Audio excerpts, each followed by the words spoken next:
Welcome, friends. I'm your host, Dorina Gilmore-Young. And I'm Shawn Young, and you're listening to episode 1 of the Walk Run Soar podcast, a podcast about the intersection of faith and running. As a runner, we know you work hard to meet your physical goals, but deep down, you long for your training to be a more meaningful experience, one that engages your body, mind, soul, and spirit. And the purpose of this podcast is to talk about that intersection. Today, we are kicking off this brand spanking new podcast by interviewing each other so you can hear a little more about our story and the story behind our book, Walk, Run, Soar. This episode includes a little history, a little romance, a little coaching, and a little inspiration just for you. We are so glad that you are here. So let's walk, run, and soar together. So each week, I will be starting off by sharing a short word of encouragement from Scripture to help whet your spiritual appetite before we go into our interview time. And today, I would like to focus on Isaiah 40, verse 31, which is really where the title of our devotional book came from. So I have a question for you. Have you ever seen an eagle fly? Or maybe a picture of an eagle spreading its wings? Eagles are beautiful, majestic birds that are created by God to soar. They have these long, large wings, and their bodies are very light with bones that are hollow. Their skeletons actually weigh only about half a pound, I learned from my research, and yet their wings are very strong. And so when eagles fly, they flap their wings for only a short time to gain altitude, and then they stretch those wings horizontally and use wind thermals to soar or glide through the air, conserving energy. In the book of Isaiah, which is in the Old Testament, the prophet Isaiah, he says these words in Isaiah 40. He says, "But those who hope in the Lord will renew their strength. They will soar on wings like eagles. They will run and not grow weary. They will walk and not be faint." And these words remind us that we are called to place our hope in Him. We cannot trust in our own sense of control and purpose. I know I try to do that, though. He's the one who can help us to begin to walk and run again after crippling life circumstances. There are different versions of the Bible, different translations, and different versions use different words, which kind of help illuminate the meaning of passages. And I love to look up these different versions. One version uses the word wait, those who wait upon the Lord. And another version, the New Living Translation, uses the word trust, but those who trust in the Lord. The Message version, written by Eugene Peterson, actually says those who wait upon the Lord. And this is in place of that word hope, which we read in the first version that says, "But those who hope in the Lord." What I love about all these words is kind of how they work in tandem, giving us a richer experience and a deepened understanding of what this text really means. And it says, when we have that hope, when we wait upon God, He leads us in surprising ways, and we can fly like eagles.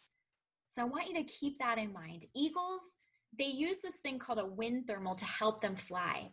A wind thermal is this big kind of gust of wind that rises up from the atmosphere. And eagles wait and perch, sometimes for days, before they can catch a good, strong wind, thermal, and to carry them to where they want to go. And so like the eagle, we almost have to lean in the same way. We have to wait. We wait with hope. And we are listening for the Holy Spirit to whisper, to nudge, or to direct us where we want to run next, or where He might be directing us to run next. And so while we wait, Isaiah 40 says, God renews our strength. The Message version says, God gives fresh strength to us. An eagle molts, which is the natural way that God replenishes its wings. And similarly, God can give us a dose of renewed strength, power, and even ability while we are waiting or putting in the miles, training for that race, the race of life. We can't simply rely on our own human strength because it's too often misguided and will eventually run out, like the eagle. We need to conserve energy and soar on the wind, the Holy Spirit provides. Well, thank you, Dorina. Thank you for that devotional. Again, my name is Sean, and I'd like to introduce my beautiful wife, Dorina. She is my wife, mama to our 3 girls. She's a runner, an author, a speaker, and just an incredible woman of God. Well, thanks for the introduction, honey. We are going to jump into this conversation, and we felt like it was really important as we introduce this very first episode of our podcast that we just relate a little bit of the story behind this book, this podcast, and even Sean and my relationship. So I want to start off by asking you, Sean, if you would tell our listeners a little bit about your running history. How did you get involved with running? Well, I've been running ever since I was a young boy. I remember in elementary school, just thinking I was a sprinter, and I did relatively well compared to other kids in my class. But as I got older, I realized I'm really not much of a sprinter and more of a long distance runner. So it was actually in middle school when I started to run some distance. My very first road race was called the Shoes and Spokes, and I ran the 2 mile. And that's just because my mom's work was one of the sponsors of a race over at Roding Park here in Fresno, California. So I hopped in the 2 mile, and that was really my first race. And then from there, eventually in high school, I joined the cross country and track team and went on to run a little bit, some in college as well. Awesome. I love the name of that race. I've never heard that before. So Shoes and Spokes? Shoes and Spokes. Well, it's because my mother was an occupational therapist. She worked at a hospital. So the race was designed for people running as well as also in wheelchairs. And it was actually held around October. So there was like spokes and spooks and everything else. So fun. Okay, so then you went on to run in high school. Tell us a little bit about that journey of high school and college running. Yeah, absolutely. Yeah, I ran for Edison High School, go Tigers, here in Fresno. And, I definitely much more of a distance runner than a sprinter. We had some really top-notch sprinters, some of the top sprinters in the state at the high school level. But I really kind of held up the distance crew. We weren't necessarily the fastest team in the world, at least for distance or cross country. Actually, we're probably one of the slowest in the state of California. We were pretty bad starting off my freshman and sophomore years. It got a little bit better by the time we were seniors. But I just really loved running and just, competed my best there. And then eventually I went on and ran at Fresno City College. I ran for 2 years as a community college, ran cross country and track both years there. And then I actually ran a season of track over at University of California at Davis as well. And that was that really kind of springboarded me into racing triathlons. That's really when I picked up triathlons after that kind of end of my high school years and really all throughout college. I love how running is just kind of knit into your story, even from the time you were a little boy. And then, as you said, you kind of got more into triathlons. And I know that you've run several Ironman races. Maybe just talk about that a minute. Yeah, well, initially, I just started off with the Milliton Triathlon, just about 15-minute drive outside of Fresno. And that was really my first triathlon. And one thing about it was that, I was a pretty decent runner because I was running in high school. And, I had decent on the bike, could hold my own, but the swim, oh man, that swim, I was horrible. I remember out of the entire field, I was third to last getting out of the water in that lake. I remember hitting shore and then running from shore to the transition area. The transition area is where you switch from, you throw on your bike shoes and you switch from run to the bike. And I remember getting to the transition area, looking around and was wondering, where did all the bikes go? because it was full of bikes when I hopped in the water, and then it dawned on me, oh, wait a minute, everyone is way ahead of me. So that really started my triathlon career, and I just loved it. Then eventually, just watching, watching the Hawaii Ironman on TV, on ABC's Wide World of Sports. At least that was, a popular show on Saturday afternoons when I was growing up. That just really inspired me to really want to shoot for the Ironman.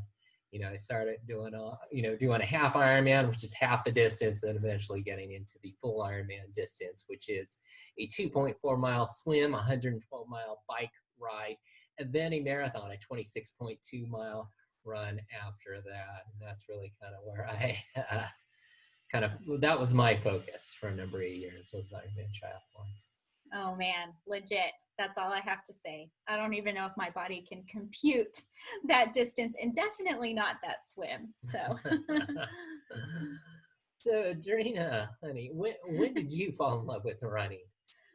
Well, similarly, I actually fell in love with running when I was a little girl. I was that kid who during recess was always challenging people to running races. I was a soccer player from the time I was very young. And then it was actually my dad, Doug Lazo, who got me out running some actual races. So I grew up in the south side of Chicago, and there was a race in our area, the Beverly Morgan Park neighborhood, that was called the Ridge Run. And so I think that was the first race that I did. It might have been a 5K, but my dad trained with me. And quite honestly, soccer was my love, but running just became a way that I could spend time with my dad, and we would just go out together. I never imagined that it would be a sport that I would fall in love with.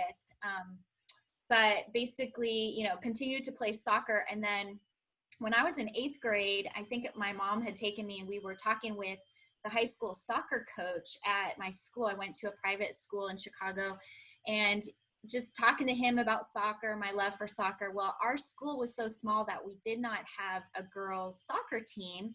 And so in talking to Tony Churchill, who was the boys' soccer team, he said that he would allow me to play on the boys' team if I made a deal with him. And the deal was that I would run track. And he was saying it for a few reasons. He needed more girls on the track team, but he also wanted me to use track as kind of my training season. And so that's how I jumped into running as an athlete.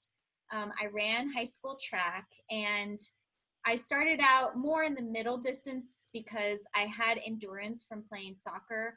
But there was this one particular track meet where he actually asked me, hey, do you want to run the 300-meter hurdles? And I looked at him like he was crazy, because he was.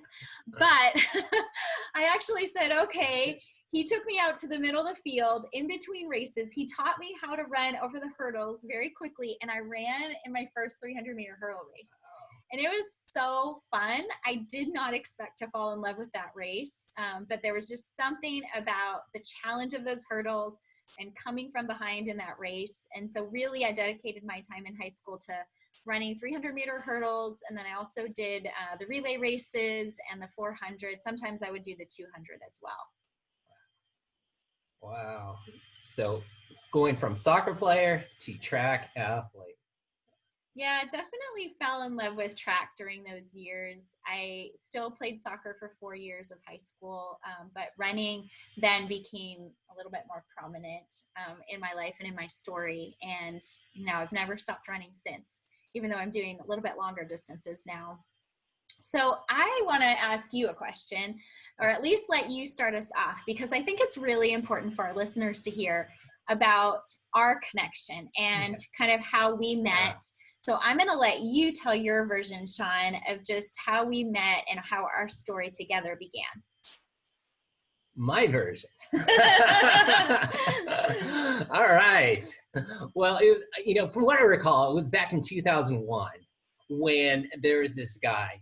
His name is Lee Gilmore, and I'm sure his name's going to pop up along this podcast later on as well. Lee Gilmore was assembling a team to go to Haiti because he was putting on a track and field camp. And I knew Lee from church, from like the high school and college ministries that we both belonged to.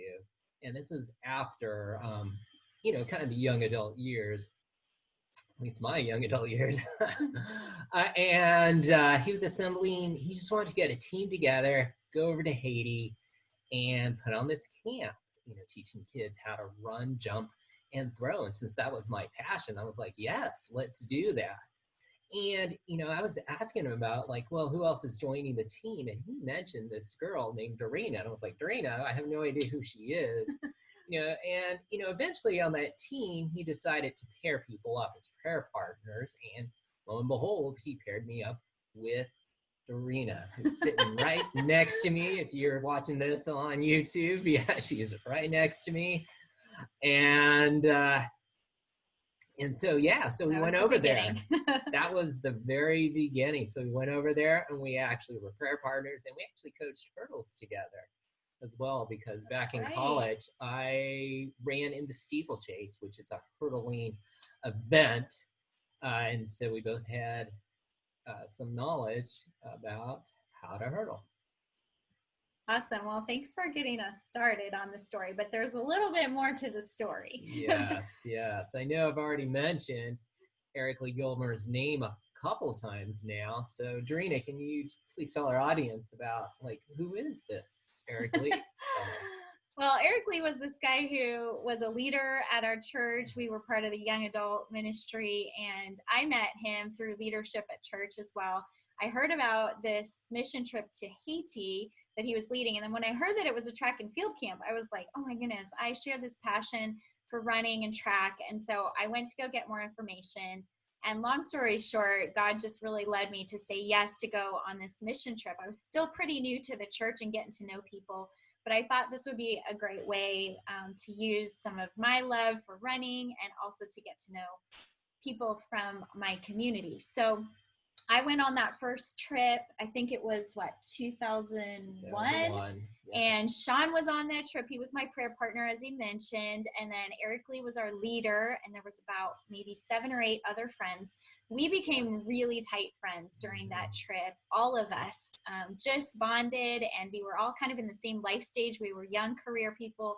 And on that trip, I fell in love with Haiti and the kids there. I had so much fun coaching with Shawn. Yeah. And also on that trip, I think I kind of started to have a crush on this guy named Lee. So Shawn was my prayer partner, and he was aware of some of the details of this. And he would be praying with me about that relationship. And let's fast forward just a little bit here, because the story could be a very long version. But Lee and I did start dating later that summer after we got home. We had done some coaching together. Actually, Shawn coached with us as well over at a local school where Lee taught, Fresno Christian Schools. And then during that time, he and I got a lot closer. So long story short is that he proposed to me the following summer, the next time we went back to Haiti. And we got married a couple of years later. That was 2003 that he and I got married. And the cool thing is that Shawn was in our wedding. He was one of the groomsmen in our wedding. He gave one of the speeches at our reception. And yeah, it was kind of a wild connection that all grew out of that first mission trip to Haiti. So next part of the story. We were married almost 11 years. We had 3 daughters.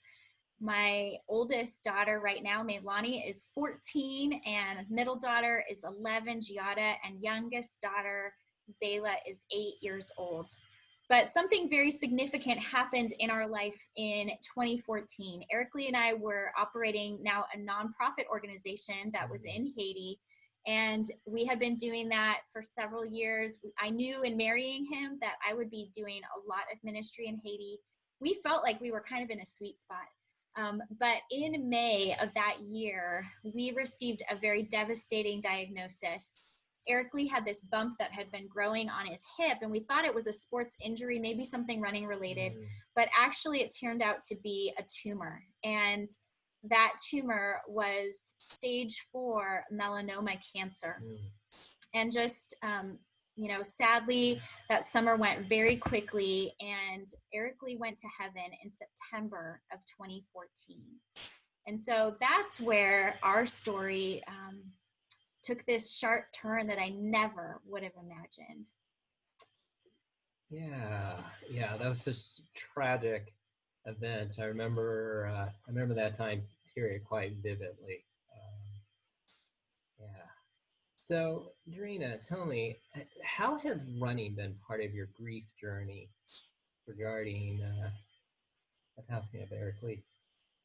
It's such a good question, because running really was a very integral part of how I grieved.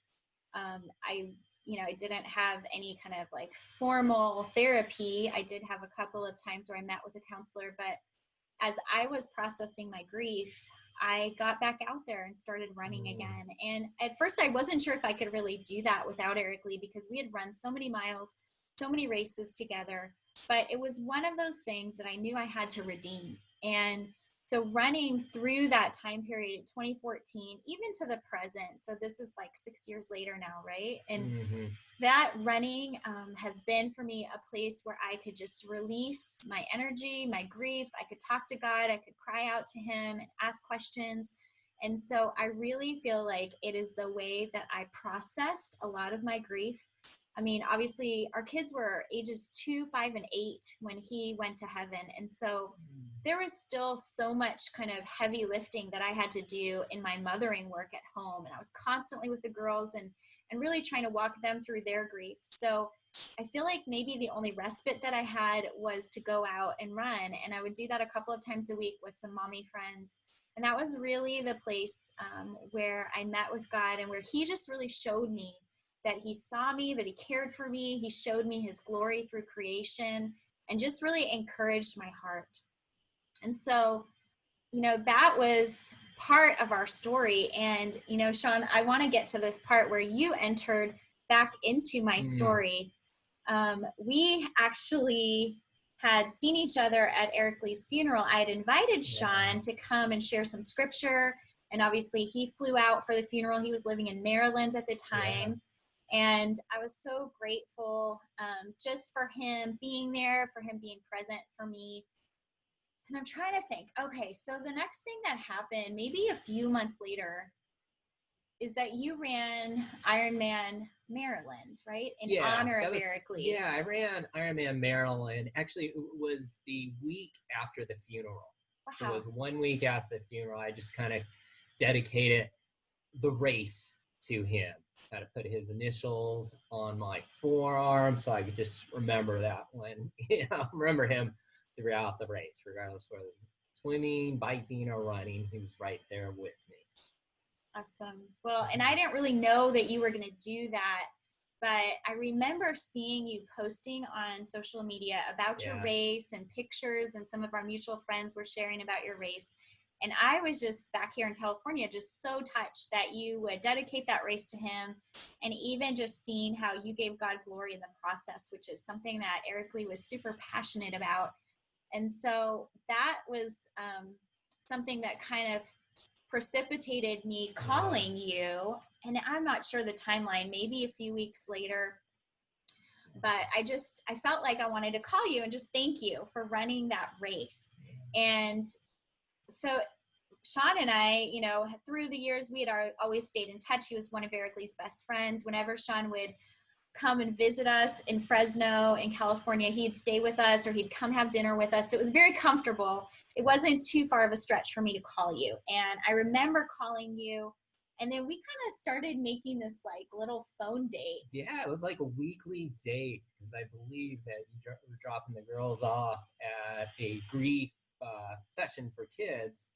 And so you had about an hour to yourself, and I think it was every Tuesday night that I would get a call. Didn't have too many hours to myself, but that was like once a week. And I, never intended for that to be a tradition, but it just became that thing where Shawn and I would talk on the phone, and he was such a comfort to me, especially because he already knew Eric Lee so well, and he was grieving with me. He invited me to just share where my heart was at. And so little by little, I think through that time of just talking on the phone, long distance, we began to kind of rekindle our friendship. And then what happened next is that you actually got a job back in California. Yeah, God was really calling me back to California to be closer to my mother who lives in California. And I was in Maryland. And, I just from my pastor at my church and some messages I was reading and hearing, God just really placed widows on my heart. So for a couple years, probably about 2012, 13, 14, in that time range, I really started to feel like maybe I need to move back to California to be closer to my mom, who was a widow. And it was at this exact same time when Eric Lee was diagnosed with cancer and eventually passed away. So nonetheless, during the same time frame, I got a job in California, moved cross country all the way from Maryland to actually the Los Angeles area, where I got a job. And then Dorina and I started dating. I mean, we were about 3 hours away from each other, but we started making weekly road trips or weekend road trips back and forth from Fresno to LA and LA to Fresno. And eventually we were married in 2016, January. Yeah, so we're coming up on 5 years, not too distant future. Yeah, it was a crazy time. I mean, I definitely was not looking to date anybody. I was still definitely grieving, and I certainly did not want to put my kids through any more heartache than they had already been through. But it was just so clear, and I know that it was not an accident. Definitely you did not move back to California for me. No, God led you there. Process. You were already in the process. Mm-hmm. But it was very clear along that journey, partly because of just, what I was hearing from the Lord in prayer. And then even you and I both were seeking out mentors and friends who prayed for us and who really affirmed that God was bringing us together. So just for our listeners, wanted you to hear that kind of miraculous story. We call it our glory story of how God just brought us together. And through this connection with Eric Lee and this first trip to Haiti. So I want to jump into some more questions here. Shawn, we've done some coaching together, and I wonder if you would tell our audience a little bit more about the coaching experience we have together. Yeah, absolutely. We currently coach the Remember Haiti team, and it's a team which raises funds alongside Haiti Gospel Outreach. It's a nonprofit. It's actually the same nonprofit that Eric Lee and Dorina started 10 plus years ago. Now it has been renamed to Haiti Go. And each fall we train up a team of runners and sometimes walkers for a 5K, 10K, or half marathon. And along with that, they raise funds for projects in Haiti. So this is definitely a highlight of our year that we get to coach together. And Eric Lee and I started the Remember Haiti team, 11 years ago? 11 years ago, as a fundraiser for Haiti. So he and I started coaching that team together. And then when Shawn and I got married, because of Shawn's background in coaching, then we started coaching it together. And it's really been a fun family thing that we do every fall. In fact, this year is the first time we're going to be hosting our own race. It's called the Walk Run Soar virtual run. And there's a 5K, a 10K, and a half marathon option. So I am so excited about people from right here in the Central Valley of California joining us, but actually people around the world, right? Absolutely. Yeah. Regardless where you are, it's a virtual run, meaning you can do it from your front doorstep, wherever that is, whether that's in Montana or New York or California or Texas, or if you want it, even if you're in Europe or Asia or Africa or South America, feel free to register for our race. I'm sure we'll put the registration link in the notes below. Yeah, we'll definitely share that link. I think there's still more time if you want to sign up for the race, and we have people from all over who are running that. So we're really excited about hosting that this year. And actually the race benefits the widows in Haiti. So we started a widows fund last year that helped to build a house for widows in Haiti. And then this year we're continuing that fund and just being able to provide some furniture for them, maybe a water purification system for the home, some other things that they need. They want to build a garden where the women can grow their own food. So that's our goal with this race. And also the race is a celebration of our new book that's coming out. Yeah, definitely. Dorina, why don't you tell us about how you got this idea for the Walk Run Soar devotional? Well, this devotional was definitely something like that has not been on my radar or my list of books that I wanted to write one day.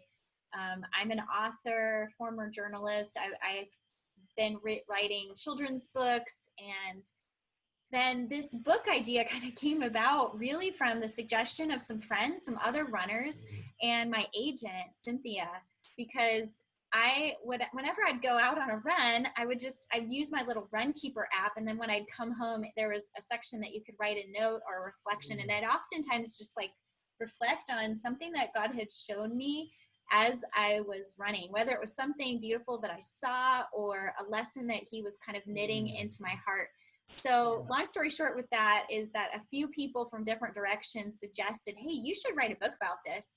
And we put together a book proposal, and then Bethany House from Baker Books Publishing actually signed a contract with us last year. So we are so excited. We're going to be birthing a book baby into the world on September 29th. And yeah, no other babies are going to be coming soon. So we decided that we wanted to kind of celebrate the birth of that book through the race that we just mentioned, and also through launching this podcast. Yes, absolutely. Well, and one of the goals of the podcast is really that we talk about that intersection between faith and running. And so, Shawn, I want to just ask you if you could kind of press in a little bit deeper with me and talk about what does that look like in your life? What is that intersection of running and faith? Yeah, really, running is just a way for me to worship and glorify God. I'm just so grateful and thankful for just the physical capability to run, to have the health to be able to run, to live in a community where we can run. We definitely don't take that, or I don't take that for granted. It's also a great time of prayer for me and just connection with God. You know, sometimes I'll be running and I'll even be praying out loud. People will be looking at me like, what are you doing? You know, and it's also time for me just to listen to God, just to be silent. You know, I'll be running, but I'll be silent, listening for God's sometimes quiet voice. So, and it's just, yeah, I just find that running and faith are intertwined. I agree totally. And that's really so much what the book is about, is just sharing some of those stories about how running and experiences with faith that we can have when we're running. And it's not just, it's not just this physical thing that we go out and do to get exercise or just to, to lose weight or to burn up calories, but there's actually like this deeper connection that we can have with God, whether it's on the trail or running on the road, on the streets. Well, this has been so fun, Shawn, just to kind of interview each other and to ask some of the questions. I know that we could keep talking about running and faith for hours, but I just want to say thank you to our listeners for listening into some of these stories. You're going to hear more of our stories along the journey of having this podcast. And we're going to transition now into a short coaching tip that Shawn's going to give us. And in the Walk Run Soar devotional journal, he actually shares a coaching tip at the end of every section. So we're just going to give you a little taste of what the journal is like. Yeah, thank you, Dorina. For this week, the coaching tip is on rest, because rest is a critical component of your training schedule. Adequate rest and sleep are critical when competing at a high level. When running, you are breaking down your muscles and your body. It is during the rest periods that your body rebuilds and repairs itself into a stronger version of you. So don't skip out on your sleep at night. Don't skip out on that nap either. Because I know I love my weekend naps. I look so forward to it whenever I can take advantage of it. Well, before we close, we just want to share a couple more details about our book. We'll put the link in the show notes, but we would love for you to pick up a copy. And this book is really for people who want to experience God's presence in a deeper way. And so each week, there's 52 devotionals, so it's kind of designed to read one of them each week, although you could just go through it every day if you wanted to. And we include some running tips, training tips, kind of like what Shawn just shared. We also include some training schedules, and that's kind of at the end of the book. So if you wanted to run a 5K, 10K, or even half marathon, there's some training schedules in there so you can get some ideas of how to train. We give you advice on how to fuel your body, and at the end of each of the weekly sections, there's even some space for reflection. So if you like to journal, if you want to share a little bit about your workouts that week, or maybe even something that God is teaching you, we have some reflection questions there. And we encourage you to use this journal as kind of a journey through your year as you run and as you walk. Some of you I know are probably going to be walkers, and that's okay. This doesn't really matter about what your pace is, but this is an opportunity for you to go in a little bit deeper. Well, thanks for joining us today. This was episode 1 of the Walk, Run, Soar podcast. It's a podcast about the intersection of faith and running. We will be back here next week for episode 2, interviewing our dear friend and marathon legend, John Volkman, who has run a marathon in all 50 states. That's amazing. All 50 states. I'm so excited for that interview. We also want to invite all of you to subscribe to our weekly Glorygram, which is a newsletter that we put out. We include running tips, great recommendations for books, podcasts, music, and we always include an inspirational story. So you can sign up for that at DorinaGilmore.com, and you can find us on all social media at Dorina Gilmore. So thank you, friends, for joining us, and we look forward to coming back here next week and sharing with you that interview with John Volkman. Thanks for listening in today.